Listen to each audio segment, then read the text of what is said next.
Masked agents dragging Americans off the streets and shooting American citizens isn't law and order. Show me your papers, secret police. That's not what we do in America. Laura Ingraham took a pause from eating bats for breakfast to remark, I tend to agree with Treasury Secretary Scott Bessent, who believes any such investigation is probably unwise. Oh, unwise. Unwise, Laura. Unwise. Wow. The economic gaslighting is one of the reasons Republicans are going to lose. Do you think it's possible, Matt, that when Trump heard Golden Dome, he thought he heard golden showers, and that's why he suddenly got interested?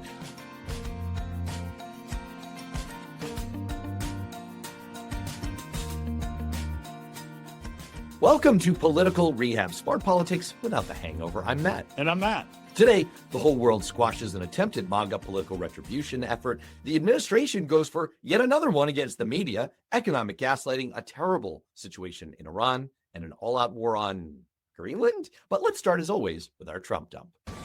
Time for the Trump dump. That's right. Time for the Trump dump, our weekly segment where we get it out of our system. Because I don't care if you're Republican, Democrat, or independent, there is something Donald Trump did this week that pisses you off. I'm going to do this a little bit different. I want to talk to the big man himself, Mr. President. Sir, Matt Wylie here. Hi. Look, I know I'm not your favorite Republican strategist. I've written a few things you don't love. I get it. I called MAGA cults. I've questioned if you're too old to be president, but we need to talk about immigration. I've spent almost 30 years in the trenches getting Republicans elected all over this country. And I don't have to tell you, immigration is our easiest issue. If a campaign needs money, you send out one hardline immigration email and donations pour in. It's like our own personal ATM machines. And then came Biden. Oh my God, Biden handed us the greatest political gift, open borders, chaos. It made it so easy for Republicans to sweep the elections last year. Immigration should have been a layup for you. But I got to be honest with you, sir, respectfully, you're fucking it up. Look, it's hard to fix immigration. This mess wasn't created overnight. It took decades of cowardly politicians who wouldn't secure the border or fix a broken system. But you chose the worst possible option. You sent armed, masked ICE agents into the streets of America. Look, we're with you on deporting violent criminals, gang members, drug traffickers. Most Americans would even say if you're here illegally and you get caught breaking the law, even if it's not violent, you go home fine. But sending people to overseas gulags is not enforcement. Masked agents dragging Americans off the streets and shooting American citizens isn't law and order. Show me your papers, secret police. That's not what we do in America. Now you're talking about invoking the Insurrection Act to put even more military on the streets. This isn't just bad politics. It's an assault on our rights. You took the strongest issue Republicans had in a generation and you turned it into a constitutional crisis. Yes, you may have removed some criminals, but you replaced them with men in masks and body armor. You replaced gang violence with government force. You replace street crime with government power that no free country should ever normalize. That's not winning. That's how you tear up the Constitution. For my Trump dump this week, I want to pick up a thread that you just laid down and talk a little bit about the fact that this week, President Trump threatened to invoke the Insurrection Act to deploy United States troops to Minneapolis to put down protests over immigration enforcement. Karen, what would it take and what would it mean for the president to invoke this? Diane, we have heard the president threaten this before, but what this would mean is the president could deploy the military and he could federalize National Guard troops. And I think it's important to remember that this has not been used, the Insurrection Act, since 1992. This is absolutely illusory, insane, and insidious. Illusory because there's no insurrection. There's a hideous assault on American citizens that you, Matt Wylie, just laid out by masked federal thugs who are illegally snatching people off the streets and out of their homes, and there are First Amendment protected and righteous protests. The Insurrection Act was originally designed for extreme circumstances, like when state governments are unable to suppress violent rebellion. Recent modern invocations were mostly for civil rights enforcement, school desegregation under Eisenhower and Kennedy, or to support governors. This is insane because it amounts to putting out a fire with gasoline. Trump intentionally set this goon squad to provoke violence, to create scenes for social media of brown-skinned people being tackled and choked out by armed agents because the MAGA base gets off on this shit, and Stephen Miller fantasizes about it when he's not otherwise trawling through the personal ads in Soldier of Fortune magazine. Sending in more guys with guns to shoot even more unarmed civilians is absolutely criminally deranged. And it's insidious because defining this protest as an insurrection the week after the 5-year anniversary of January 6th, when 140 actual police officers, not your violent cosplaying rent-a-cops, were injured by your insurrectionists who you then pardoned, is the height of gaslighting bullshit. History is going to detest you, and no amount of goons with guns can stop that. With that, let's get to this week's rundown.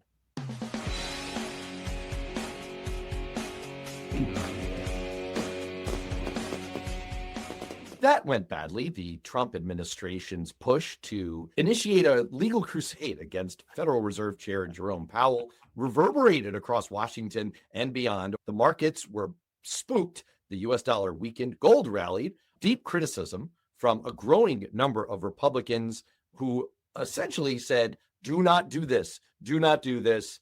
Sir, Matt, your reaction to this insane weaponization of federal power against the chairman of the Federal Reserve? Hey, first of all, it just destroys the market, destroys our credibility. But what also struck me about this, it felt like the second act of Minnesota. Last week, Noam sent in troops because she was basically trying to be tough. She was trying to give Trump another political edge. And it felt like Bondi was kind of doing the same thing. Because let's not forget, Trump claimed, what's happening? I don't know what's going on. Like a sleepy grandfather. I think a couple episodes ago, we called them Donnie's Angels. It might be Trump's harem right now because they are just literally doing anything to please them. And this is just a disaster in the making. And that's why the male ones too. Yeah, exactly. Right. But it was a disaster in the making. I mean, that's why you had so many Republicans rebuke this so quickly, so easily. It's just a mess. And it's something that we should, quite frankly, know better. When the right-wing media machine can't even get itself together to back you on something like this, when in fact they're trying to put the kibosh on it, you know that you've got yourself a problem there. You had to search pretty darn far down the Fox News website when news of this broke to find any coverage. It was barely mentioned on primetime Fox News coverage. Laura Ingraham took a pause from eating bats for breakfast to remark, I tend to agree with Treasury Secretary Scott Bessent, who believes any such investigation is probably unwise. Oh, unwise. Unwise, Laura. Unwise. Wow. Oh, please. Yeah. The children, earmuffs. And of course, the Wall Street Journal editorial board headlined Lawfare for Dummies, Monetary Edition. This is the entire world saying, guys, you have really gone off the deep end. Nobody wants this. And by the way, it makes you look so weak, so desperate, like such a failure. I mean, let's hope that this is a bad enough faceplant that we won't see more of this going forward, but I fear that we might. It's the problem when we don't actually have an agenda right now. It's creating a complete and total mess for us, much like some of the stories this week where just a few days ago, FBI agents raided a Washington Post reporter. Senator Elise Slotkin said she's under the target of investigation. We've already talked about at some length, I think you talked about last week, about Hegseth and the War Department and what's going on with their attacks. We right now seem to have an all-out assault on dissent, where every time something happens, it feels like it is going after a political enemy. Susie Wiles, when she gave that interview to Vanity Fair, she said the quiet part out loud. She said, this is absolutely a campaign of political retribution against all of Trump's enemies list, one that she claims she's trying to stop. And we'll see about that, by the way. I noticed how you fell under the MAGA mind virus for just a moment there, Matt, by calling it the Department of War. There was an analysis this week that changing the name on all the stationery and sides of ships and whatnot to Department of War would actually cost taxpayers $125 million, which is far in excess of any savings that was generated by Doge. This is absolute, out and out lawfare against reporters repressing freedom of speech, repressing the First Amendment, repressing the duly elected representatives of the people of the United States of America. It is absolutely authoritarian fascist bullshit. There is no justification for it whatsoever. And once again, I'm looking forward to Trump enablers bending over backwards to try to explain this away. Looking forward to that. It should be an exercise in fantasy. I don't know if I could explain this away either, but what I find interesting is this Washington Post reporter is sharing classified documents. And so now it's okay to have the FBI raid that, but when it happened to Trump at Mar-a-Lago, this was somehow completely different. May I refer you to Hegseth, Peter, and the Signalgate scandal, which he claimed, by the way, this should really be an addition of that's bullshit. He claimed total exoneration. I was totally exonerated when the Inspector General's report found that actually he had imperiled American lives, the lives of service members, and had breached protocols for classified information. No, absolutely. Fine. You know what? You want to go after this reporter? Just get in line right behind Pete Hegseth and your own bathroom at Mar-a-Lago. Please be my guest. Speaking of gaslighting, let's talk about the recent round of economic gaslighting, an attempt at spin, which is pretty lame, perhaps a break into dementia. The highlight for this was Donald Trump declaring that grocery prices were down. Astute viewers will remember that this was the topic of our very first That's Bullshit segment. That is demonstrably untrue. The price of beef has risen 16.4% over the last year. The price of coffee is up a whopping 19.8%. The price of lettuce, for Pete's sake, is 7.3% higher. Frozen fish, 8.6% higher. I could go on and on. Overall, the cost of food at home has risen 2.4% overall in the last 12 months. Now, to be fair, we did have the world's worst defense of this from Agriculture Secretary Brooke Rollins. The question you're asking, and it's a really important one, is while we're asking Americans to reconsider what they're eating, are we actually asking Americans, especially those who are living on the margins, are we asking them to spend more on their diet? And the answer to that is no. We've run over 1,000 simulations. It can cost around $3 a meal for a piece of chicken, a piece of broccoli, a corn tortilla, and one other thing. Matt, do you feel nice and full on a piece of chicken, a piece of broccoli, a corn tortilla, and one other thing? I would like to refer you back to my dose of hope and my diet. There is no broccoli in this matter, so that's fine. But then, you know what? That means you have more budget available for one other thing. For one other thing, whatever that I hope is. that one other thing is a T-bone. The economic gaslighting is one of the reasons Republicans are going to lose. It is that bad right now. It is completely way out there. But it's not even just the economic gaslighting where we seem to have a break from reality. I mean, along the way in Trump's economic speech the other day, I think he said he won Minnesota 3 times. He felt like he won Minnesota 3 times. He didn't. Like, if you just look at it, he lives in this alternate reality right now. You did some great stuff this week on dementia and him wandering the ballroom aimlessly and getting up. We're watching a president who either is trying to spin his way out of his bad policies, or he is so bad, absent from reality, that he shouldn't be president. This week, Trump pledged to come to the aid of protesters in Iran for violence. On Tuesday, Trump renewed his warning, saying Iranian patriots keep protesting, take over your institutions, save the names of the killers, even God, make Iran great again. I don't know. That was a little weird.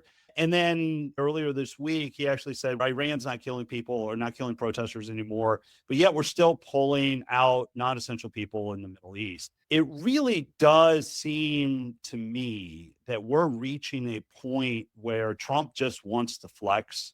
Trump has already threatened Greenland. Trump has already threatened Cuba, Mexico, Canada. And right now, it feels like Iran might be his easy target because I'm not sure the world will condemn as much as he tries to go to Cuba. What do you make with what's going on in Iran right now? It would have been a heck of a more ready target if we had maintained an aircraft carrier group presence in the Middle East. We pulled them in order to involve them in the operation in Venezuela. One was a war of choice. The other was perhaps a war that's being thrust upon us. Look, I don't think that there's a simple partisan side's answer to this. I think it's complex. I think it's filled with unintended consequences. I don't think that there's a clear path forward. And often the steps we take lead to reverberations many years later that we can't comprehend. If we were to eliminate this horrible Iranian regime, we don't know what would follow it. And we learned in a very bitter way what can happen when there's a power vacuum in this area of the world in Iraq. So I'm glad that Iran's judiciary announced that there is not a death sentence for the protester Irfan Sultani, whose execution was believed to be imminent. I'm glad that the assessment is that the violence against protesters has slowed. I don't actually have an answer for the proper next step here. I just pray that level-headed, sane, cautious people are going to have prominent voices in this administration, because that has not always been the pattern thus far. For me, and I think for a lot of Republicans, I think the real issue is Trump and this administration doesn't really seem to have a plan. And we know sometimes foreign events have a tendency to dictate and reverberate, but this just feels like Trump is picking on a target. You clearly haven't thought things out because, like you pointed out, our carriers, our troops, we're out of position for all of this. And it's only going to get harder along the way. Speaking of the next target in wars of choice, Greenland is next on the agenda. Vice President J.D. Vance hosted a spectacularly unsuccessful meeting between the U.S., Danish, and Greenland administrations. Europe didn't take this as a promising sign, since J.D. Vance is a well-known hater of Europe. Trump said this week that we need Greenland for our Golden Dome missile interceptors, missing the fact that we actually have unlimited military access to Greenland already, and we can already use it for our Golden Dome missile interceptors. Panic-stricken Europe is sending troops to Greenland. This is meant to be a signal to protect our NATO ally from us. Matt, defend your boy. Look, I love a good strategic defense plan. I love, obviously, a Golden Dome sounds great. Maybe it would work. Who knows? But that's why we have NATO. That's why we have allies. We don't have to take over a country to go do this. What I also find kind of interesting about this whole thing is by putting Vance in charge of this. I mean, this is a guy who's an MIA. Rubio's gotten all the credit. Rubio was the one in the tent when we did Venezuela. This feels like this is more of a political posturing for the next presidential race, because everybody out there, and I know you love to read the MAGA blogs, and I know you love to read all the Republican stuff out there, but a lot of people are moving towards Rubio. They're looking out there and just saying, Vance can't do this. Vance is a problem. And I think this almost feels like it was more Vance trying to get out and say, look at me, I can. Do you think it's possible, Matt, that when Trump heard Golden Dome, he thought he heard golden showers, and that's why he suddenly got interested? I have to tell you, if you're JD and you're thinking of leveraging this for some kind of Republican advantage, Representative Don Bacon this week told the Omaha World Herald, I'll be candid with you, there are so many Republicans mad about this. If he went through with the threats, I think it would be the end of his presidency, saying he would lean toward impeachment in such a scenario. Wow. This is, speaking of golden things, this is not the golden ticket for any of you politically. And with that, let's wrap up and move on to our rotating segment of the week.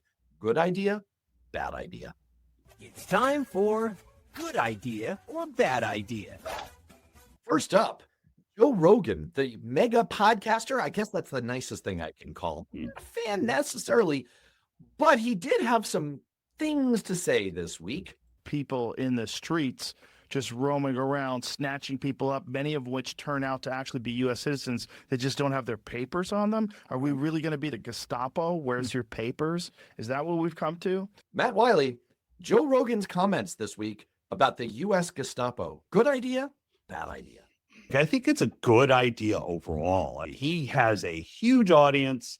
People listen, and it's really starting to show the cracks of that base that supported Trump and also helped get Republicans elected. So I hate the terms Gestapo and Nazis and Hitler because I feel like they've been so overused, they just become noise. But I think when Joe Rogan says it, it's probably a good idea. It's a longstanding rule in politics for political operatives like you and me not to invoke the Nazis because it always boomerangs on you and looks bad because it seems like a hyperbolic historical comparison. In this case, if the flu shits, wear it. Polls this week also paint a pretty grim picture of public opinion about the ICE enforcement operations going on in Minnesota. The point is that Joe Rogan is not only leading public opinion, he also has his finger on the pulse of public opinion and recognizing it and reflecting it in his comments. I think it's a pretty good idea. Speaking of steps that can throw sand in the authoritarian gears, 6 prosecutors quit this past week over the push to investigate the shooting victim in Minneapolis and her widow. The largest mass quitting we've seen from the Department of Justice since February 2025. Is this mass quitting a good idea? Absolutely not. It's a horrible idea. Everybody loves to think that you're just going to take a stand, but the problem is we need good people doing good things within government. The Trump administration will find someone to do it. And if you are not there, if you don't stay in your position, you don't fight from the inside, you just allow this abuse of power to run rampant. It's a bad idea. That is a fascinating take. And you know what?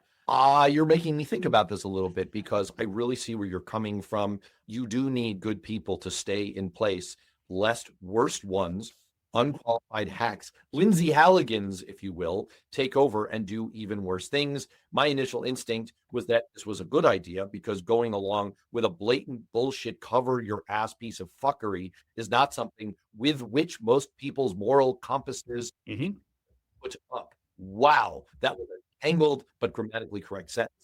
But may have persuaded me that it's a mixture. It's an odd hybrid of good idea and bad idea. This week, the Clintons were subpoenaed to show up in front of Congress to testify in the Epstein investigation. They, of course, declined. Matt, good idea, bad idea? I'm going to be Clinton-esque about this and say it depends on what the meaning of is. And it depends on what the meaning of good is. This is obviously a ham-handed deflection on the part of James Comer, the committee chair who's issued this subpoena. And there's a part of me, certainly, that agrees with not participating in it. But I also do believe in obeying congressional subpoenas. I believe in the rule of law. And so I guess I prefer that the Clintons do that they comply with the subpoena, that they show up and then they put on a Pam Bondi-esque performance where they just grandstand and say, I'm out of order, you're out of order. But I guess that might also further degrade respect for Congress. So I'm left puzzled on this. Enlighten me. First of all, can you further degrade respect for Congress? No, I'm you sure cannot. lower. So, You cannot. point No. taken. So Yes. let's start with that. Look, my first instinct, much like your last one, was like, oh, this is a good idea. No, it's not. This was a bad idea. I think with you, I agree there's a rule of law, but more importantly, America missed probably the greatest spectacle in entertainment that would ever exist. I mean, yeah, that's about right. That's, I think, what happened. But Bill Clinton in front of Congress, there's always that nuclear option. Imagine what would happen if he said, you know what, let's not also forget the Clintons, especially Bill Clinton, they're masterful as far as getting out of this stuff. Hillary's not great, but she's fine. But Bill That was Clinton, our campaign slogan, by the way. guess what could have happened if that was coming on? That could have been popcorn worthy. I would have gone to a movie theater to watch that. That would have been fantastic.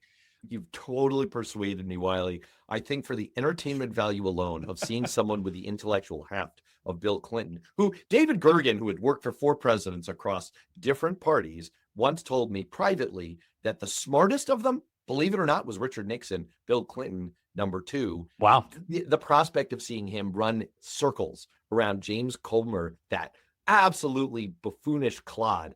Chairman Comer, you're a real piece of shit. Okay, Ford plant worker TJ Sabula is said to have called the president a pedophile protector, and then Trump flipped Sabula the bird. Is any of this a good idea? I'm going to say bad idea for so many reasons. Speech protects people from government intervention. It doesn't protect you to say whatever. This happened while Trump was touring a Ford plant. Understandably, he got suspended for what he did. you can't just say and do whatever you want on while you're at work. Now, look, it's not all sad news for him. He had a GoFundMe page. I think he's raised all kinds of money right now, but it's probably a bad idea to call the president a pedophile protector while at work, while he's touring your plant. I think it's a great idea. Great fucking idea. Do it. Now, look, take your suspension like a man. But Yeah. speak your mind, brother. Great fucking idea. So Trump this week floated the idea and he wants to cap credit card rates at 10%. Now, ignoring the fact that he doesn't have the authority to do it, that only Congress could do this, is capping credit card rates at 10% good idea or bad idea? Matt, you may remember that I studied economics as an undergraduate, and I'm going to present to you the old joke that if you want to get 10 opinions, ask 2 economists. And in this case, 1. This is a marginally good idea, believe it or not, but there's a ton of qualifications on this. Vanderbilt University analysis suggested that such a cap could save consumers roughly $100 billion a year. That's good. However, there are legitimate warnings that this could limit credit and slow economic growth. That's bad. Limiting credit to high-risk people isn't the worst thing, so that's good. But it could push them to avail themselves of more fringe banking options like payday loans. That's bad. It reduces spending, which slows GDP, which could be good for inflation. So that's both good and bad. It's very confusing. A better idea would be a deeper, lasting reform of consumer credit practices. I'm just envisioning all the graphics up there. That's good, bad, good, bad. I think fundamentally it's bad. As a free market Republican, I don't like it when government tries to get involved in this. I hate it even more when the president of the United States thinks he has the authority to do it. It's plain hoping to try to get more people to vote for Republicans, because as we've talked about on many occasions, Trump cares about one thing. I think it's a bad idea. I don't like it. But then again, I'm not an economist. Tall title tales this week. Lindsay Halligan defended her use of the U.S. attorney title, her continuing use, I should say, even after a federal judge said, that's not your title. You were illegally appointed in a combative court filing. Donald Trump defended his Wikipedia entry, which noted that he was president of Venezuela. George Santos, I'm sure, has called himself Emperor of the Moon this week. Matt, any of these a good idea? I love the fact that we're just giving each other titles. Like, that's just fantastic. You know what? I think I'm going to beat this today. It really goes to the fact of how unserious this government has become. It goes to how unserious this administration has become. The filing by the Justice Department, they flat out tried to say, no, she really is this. She hasn't been confirmed. She's interim. She can't use the title. It really diminishes the criminal justice system. From a good government perspective, it's a bad idea. From the idea of, is it entertaining? Yeah, good idea. That's a great idea, because if they can give themselves made up titles, I can give them whatever titles that I want to. And I'm going to call them both fuckwits. Let's go with fuckwits. Is that hyphenated or how is that? Dealer's choice, man. Apparently, now Democrats are out there calling to abolish ICE. Matt, is this a good idea or bad idea for Democrats? I wrote about this extensively on Worth Knowing with Matt Robison this week. Look, I am as mad as hell about what I'm seeing happening in America right now.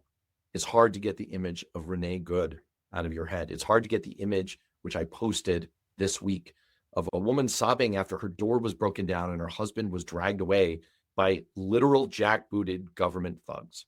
It's very hard to look at this and not turn that righteous anger into wanting to abolish or defund ICE. But it's a strategic trap. It's a mistake.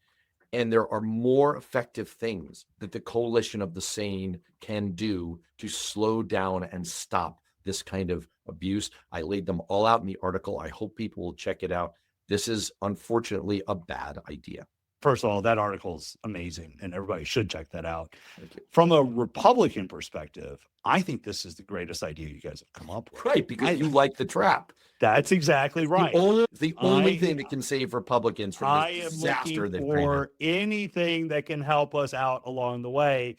So defund ICE. Any operatives that may be listening to this, please embrace this, run on it. It's help me, Obi-Wan. You're our only hope.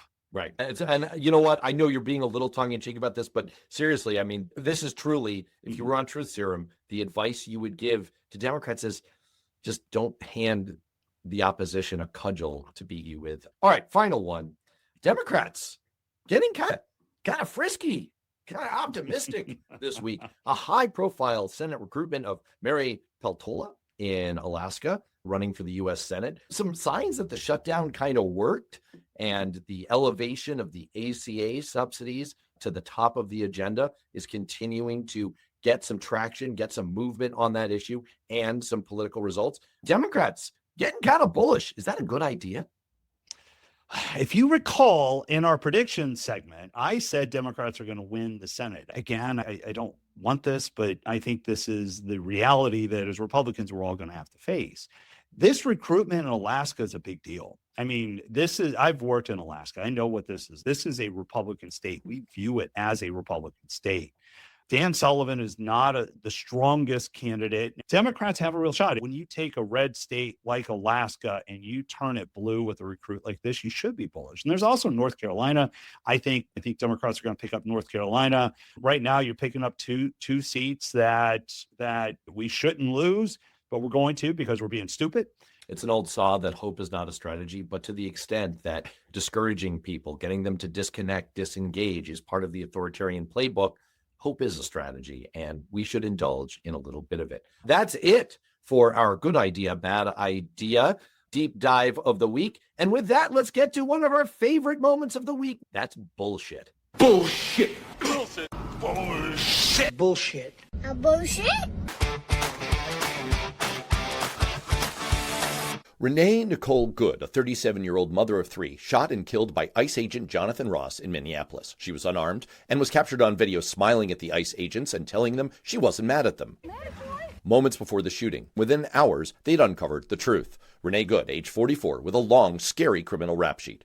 But that's bullshit. The supposed criminal record was entirely made up by incredibly clumsy morons who forgot to list a county or state, gave her wrong age and date of birth, and invented weird crimes like interfering with medical treatment. But this was just the opening move in an obscene MAGA con job, because next we got this. Instead of investigating Renee Good's killer, the Justice Department is now investigating her wife. That's right. Right after Ms. Good was shot, according to the New York Times, the head of the Justice Department's Civil Rights Division said they were going to open an investigation not into the agent, but into the victim and her wife. This was such outrageous bullshit that 6 federal prosecutors in Minnesota resigned today after senior DOJ officials ordered them to begin investigating Renee Good's widow, Becca. But isn't it normal to investigate a shooting victim and her family? This is not normal. There is absolutely no legal basis for the Justice Department to investigate Becca Good. But this person saying this doesn't know what she's talking about, right? I'm Liz Oyer, the former pardon attorney for the Department of Justice. Oh. But the bullshit didn't end there, because the DOJ went to their next move, saying that the shooter had been grievously injured, had suffered from internal bleeding, and I actually have secret footage here of the medical assessment that they gave to Jonathan Ross. You see this smudge here that looks like my fingerprint? No, that's trauma. Are you sure there isn't a little soft tissue trauma in the facial area? Oh, yeah, tons of it. Just say when. Was he actually injured? Maybe, but given the complete and sadistic lies that the Department of Justice has perpetrated from the moment this happened, they've earned the opposite of the benefit of the doubt. They've earned the distinction of labeling everything they say bullshit. You just keep cranking these things out, and wow, such a great segment. I appreciate it. On that upbeat note, let's get to our dose of hope.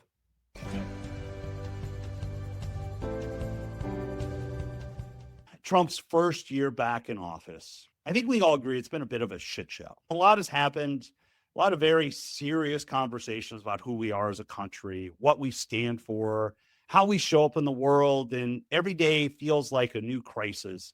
But there's been one bright spot. Marco Rubio, the face of U.S. foreign policy and the man with 1,000 jobs in Washington. Now, look, you may not agree with his policies, but he's been the adult in the room, calm, measured, actually sounded like a guy who's read the briefing book. And honestly, that alone feels refreshing, but that's not my dose of hope. No, my dose of hope is all those AI Marco Rubio memes, because while Washington is losing its mind, the internet has decided to turn Marco Rubio into everything from a Marvel superhero to a telenovela villain to a Pixar character with a six-pack. You can't go on social media without seeing one.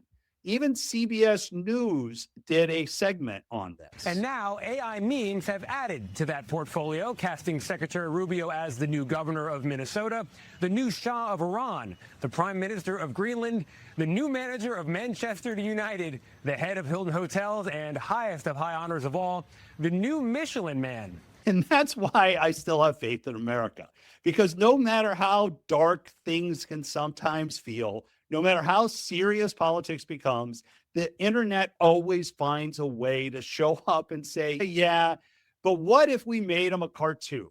The internet always wins. And that, my friends, is my dose of hope. Mine certainly rhymes with yours because I want to talk a little bit about Ryan Chen, the Chinese Trump, who has taken social media by storm with his uncanny impersonation of the U.S. president. This guy, he likes China so much, right? We're going to teach him some Chinese. That's right. Some Chinese. Very struggling. Okay. You want to learn some Chinese? I want to learn Chinese. Teach me. Teach your favorite president. Favorite president. So I'm going to teach you something because we're friends, right? I'm going to teach you. In China, we call bros. We call it Xiong Di Ho. Xiong Di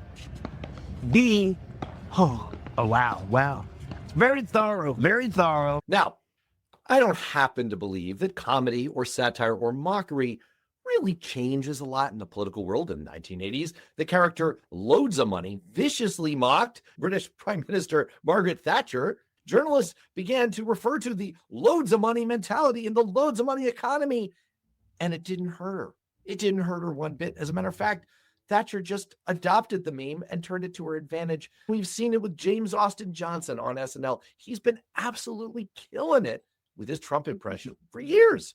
Didn't win any elections, especially not in 2024. But as you said, Matt, maybe that's not what all this is for. Maybe it doesn't need to change minds or move nations. We need satire and comedy and mockery because it's the way to keep us all sane and get us through what can often be a painful reality. So seeing something that the whole world is literally uniting around, even our friends in China, and seeing it poke holes in the world's #1 asshole, that is a bright spot. And for me, and I'm guessing for you, it's a dose of hope. And on that note, for Matt, I'm Matt. We will see you next time.